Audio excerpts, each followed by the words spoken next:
think you feel a little bit of a different vibe, although that we take control of our preparation. Our mindset's the same. You still feel a different vibe because I think everybody on campus is kind of know what's coming. They know UNC is coming to town. They know it's a big match for us, and we kind of feel that from the fan side of things. But as far as our preparation goes, it's been similar. There's definitely a different heightened sense of energy around the guys. I think coming in, when we warm up, the guys are excited to be there, and we're just really excited for Friday night. How big was this past Saturday actually, to prepare you for this, going into Pittsburgh and winning that top 10 matchup?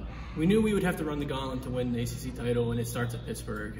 It's a little bit of a further trip than we usually make. We went there on a Saturday. It's a little bit of a short week coming back, but we needed that win to springboard us. And I think there was a bad taste in our mouth after what happened last year and then beating us in Reynolds. And so for us to go there and win pretty decisively, I think guys started to catch fire, and I think we're getting ready to catch our heater at the right time. This stretch of 3 straight ranked opponents, how much does that kind of get you ready for what you're going to face in the postseason? It's a good test. I think in terms of dual meet, it's a little bit more exciting. It's a team atmosphere, and although it's a little bit different than the postseason, which is individual, I think all of us have somebody's going to have a top 10 matchup along the way whenever we wrestle these 3 teams. So it's going to be that same kind of environment once we get to NCAAs and guys are screaming and they're really focused around that one match. And so I think everybody reacted really well to that first match, but we've got 2 tougher ones to go.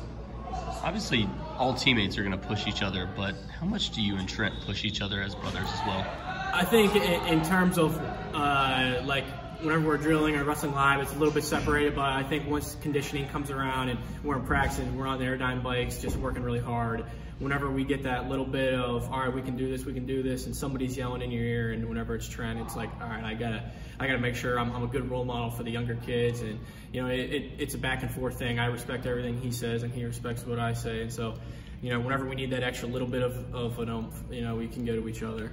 How much would it mean to get your picture put up on that wall behind me? And even more so, how much would it mean to have the team pull it off and get their picture up there? I mean, it's a daily reminder of I want to be the next guy there, and it's a kind of a phantom picture up there, I guess, but every time I walk in this room, I can see that guy and I picture it being me, and that's one of the things that I don't really need motivation for. It's just whenever I come in here on a daily basis, that's my job, is to be the next guy. But I think in terms of a team, that's what I came here to do. I came here to be with a really great team and to create something that's never happened before at NC State. And I came here my first year and I got a team trophy with that team, and those are the kind of bonds I'm never going to forget with those guys. But it's time for me now to kind of make that next step as a leader and do even better than I did once I first got here.